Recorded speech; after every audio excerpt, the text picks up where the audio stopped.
Olá pessoal, tudo bem com vocês? Eu sou Cláudio Matos, seja muito bem-vindo de volta ao nosso canal Oportunidades na Bolsa. Hoje é dia 19 de janeiro de 2025, estamos aqui para gravar mais um vídeo do quadro Escolha com Sabedoria dos nossos fundos de tijolos. Então esse quadro que você já conhece, tá? Essa aqui é uma seleção de FIIs, de tijolos da nossa comunidade, que nós entendemos que seja mais tranquilo, tal. Então esse é mais público, todo mundo conhece mais, e a gente passa aqui por esses estudos, ok? E aí a gente vai observando, setinha vermelha o preço está abaixo, né? Deixa eu mostrar aqui para vocês. Setinha para baixo o preço está menor que a semana passada, setinha para cima o preço está maior, né? O preço tá mais caro. Lá de cá o dividend yield caiu em relação ao mês anterior e aqui o dividend yield subiu em relação ao mês anterior. E aqui o dividend yield atual em relação ao preço aqui da coluna da esquerda, ok? Então começamos pelo HGLG, na nossa opinião o melhor fundo da bolsa, tá aí a 149,80. Se percebe que os fundos vinham se recuperando, e aí na sexta-feira a gente teve aí uma queda um pouquinho mais acentuada, tendo em vista notícias aí do veto, sobre a isenção. É preciso muita calma nessa hora para vocês entenderem.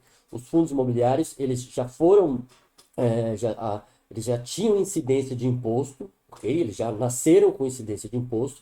No meio do caminho, foi dado a concessão, a extração, a suspensão, algo nesse sentido, como uma interrupção nesse imposto para o desenvolvimento, e ele vem desde então. Tá? Então, o fundo, eles continuam, eles foram suprimidos do imposto. Então, o imposto já existia e atualmente o imposto está suspenso. Com esse veto aí, existe a possibilidade de se voltar o imposto. Isso já aconteceu muitas vezes, pessoal, sobre tributo, imposto, FI, volta imposto nas ações durante muito tempo, durante todos os governos de esquerda, direita, sempre se falou. E o momento foi que a definição da isenção, que ia definir, não, vai ser isento, tá? Que ia mudar o patamar, foi vetado. Então, agora existe a possibilidade de o Congresso derrubar o veto, que é o que a gente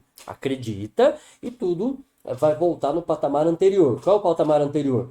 É o atual, que os fundos imobiliários eles continuarão com a isenção concedida por uma suspensão do imposto, ok? Então, nada, é tranquilo, seguimos, vamos esperar, nenhuma opção. Desde, né, nesses 15 anos, se os FIIs forem tributados, o próprio mercado se ajusta,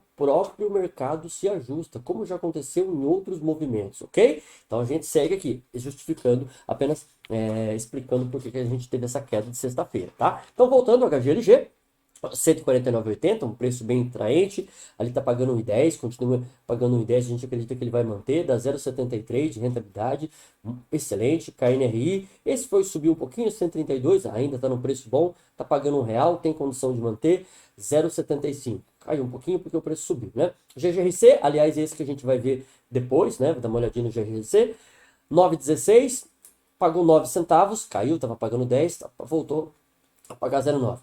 No 0,98 de rentabilidade, tá? FIIB, esse aqui é fantástico, é um condomínio logístico, né, ali no sul.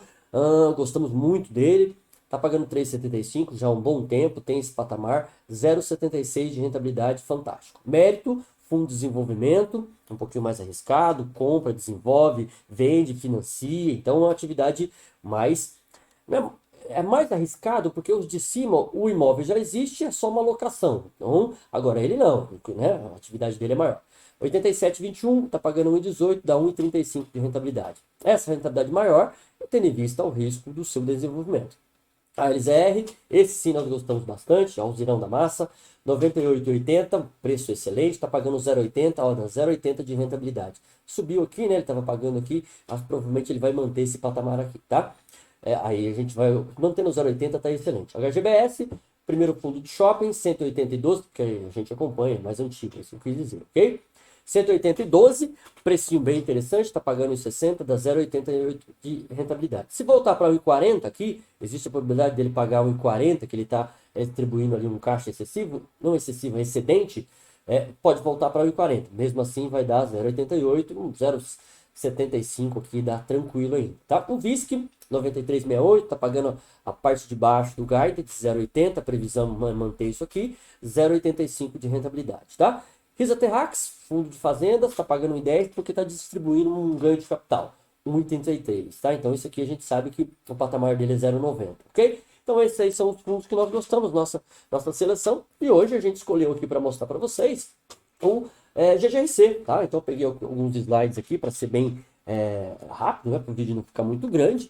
Aqui o GGRC, a gente tem aqui algumas informações sobre ele. Deixa eu dar aqui, foi criado em 2017, esse é um dos mais recentes que nós temos, tá? Aqui quantidade de cotas, 122 mil, o valor patrimonial, se vender todo o patrimônio aqui, ó, tá aqui o patrimônio líquido dos bens, dá R$ 11. Aqui no dia do fechamento aqui de dezembro desse relatório estava 9,89, agora aqui a gente já viu que ele está, tá aqui 9,16, ou seja, está ainda mais baixo, né? O valor de mercado 9,16 e o valor do patrimônio 11,32. Então você percebe aí que ele está sendo negociado abaixo. 141.291 cotista, mas que a gente pode ter aqui, tem um dividend yield e tal, que a gente, área bruta alocável, então informações aqui iniciais. Aqui a gente tem outras, né? Tem 27 imóveis aqui, com mais de 50%, patrimônio aqui ele volta a repetir, e o rendimento, aqui repete de novo o número de cotistas, né? 141.291, o mesmo que está aqui, ok? Alguns detalhes importantes, que esse aqui é o quadro mais interessante que você tem, aqui ele tem uma pequena DRE, né? Aqui das receitas, das entradas, das despesas, tal, mês de setembro, outubro, novembro, dezembro, e a gente vai olhar aqui dezembro como é que foi. Então vamos aqui no saldo, o saldo antes da distribuição, maior que de novembro, maior, tá? Então você vai falar, poxa, então a distribuição era para ser maior. Não é porque a quantidade de cotas ó, foi incorporada aqui, uma maior quantidade de cotas, viu? Aqui, número de cotas, aqui tinha 105 mil, aqui foi para 122 mil, que foi a incorporação das cotas emitidas. Então, foi dividido por uma quantidade maior de pessoas, a cota caiu para 0,09, é o que nós recebemos, ok? O que mais nós temos aqui, rapidamente? Aqui como é que está sendo distribuído aquele patrimônio? A maior parte está em imóveis, tá? Aqui, ó, em imóveis, ele tem um pouco de dinheiro em caixa, um pouco de aluguel a receber, e também tem um pouco de FIIs aqui, investido em alguns FIIs, tá? Dívidas 234 milhões, né? Perdão, 234 milhões. E aqui obrigações 55 milhões, tá? O que mais que nós temos? Aqui ele distribui um pouquinho como que tá. Aqui depois você dá uma pausa e você olha, tá? Tipologia, o que a gente tem aqui? Como é que tá a distribuição dos imóveis dele? Logístico é a maior parte, industrial um pouco e híbrido, desculpem, 19%. O ramo da atividade, comércio, maior parte é comércio, depois alimentos, máquinas e equipamentos e os demais aqui pequenininho. Os aluguéis, a maior parte dos aluguéis usa o índice de IPCA, aqui ainda tem um pouquinho de GPM, aqui um pouco de NPC, tá? Vencimento dos contratos, em 2025, 9% dos contratos vencem. Então, agora o ajuste para a renovação dos contratos. E aqui, a gente não pode confundir com o reajuste anual. Então, tem 12% de reajuste agora em janeiro, e aqui os outros meses, a porcentagem. A maior parte aqui é em setembro, o reajuste, e aqui está os estados, ok? Descendo agora tem alguns imóveis, rapidamente aqui, vamos ver alguns aqui, Guarulhos, aqui está Ambev, aqui também está Ambev, Santa Catarina, Pelotas, Ambev, Americanas, olha só que interessante isso, pessoal, as Americanas, né, as lojas, deixa eu ver se eu estou aqui trabalhando, eu estou trabalhando, deixa eu sair um pouquinho aqui. As lojas americanas deu todo aquele problema lá, né, nas ações, né, tal, aquele problema de fraude lá, né? E muita gente se preocupou com o GGC porque ele tinha esse imóvel aqui, que nós estamos vendo, locado para as americanas, né? E pagou o aluguel tranquilo, né? Você vê que o imóvel é tão importante que, mesmo tendo todo aquele problema nas ações, os imóveis, o imóvel que era alocado para as americanas, continuou o aluguel sendo pago normalmente, ok? Santa Cruz, aqui, Anápolis, o que mais nós temos? A Hering está em Anápolis, em Goiás. A Suzano está em Campinas. Mas isso aqui eu não conheço. Volkswagen está aqui, está lá em Resende. Mills, essa aqui é uma empresa que nós temos também na nossa carteira de ações, né? Uma pequena empresa de locação de máquinas. Está aqui na Bahia. Supermarket, no Rio de Janeiro. O que mais que nós temos aqui? rapidamente, para não ficar muito extenso. Pernambuco, Tietê, São Paulo, Camargo, aqui também no Goiás, Copobras em João Pessoa, Covalã, aqui em Vinhedo, a Cerati, né? Cerati alocatória, o que mais aqui em Londrina, Valinhos, Burman, não conheço, também não conheço, aqui em São José dos Pinhais, Magna em Vinhedo.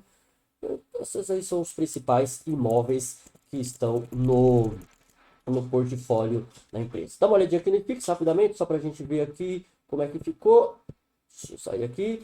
A gente ainda está em queda aqui, né? Está nessa queda grande aqui. Aqui a gente teve um começo de uma recuperação aqui. Você pode ver que tem um começo de recuperação, ó. E aí ele vem recuperando nesse patamar aqui, caiu nessa vala, subiu, e agora aqui na sexta-feira, com esse negócio do tributo, teve uma queda um pouco mais acentuada, ok? Então vamos lá. Pelo vídeo de hoje é só, esse é o GGC. Agradeço seu tempo e sua paciência. Se você puder, deixe o seu like. Se não está inscrito, se inscreva no nosso canal. Vamos seguindo junto, ok? Esperando sair o resultado do quarto trimestre das nossas empresas. E aí a gente vai avaliar elas, ok? Grande abraço a todos e até o próximo vídeo. Até mais.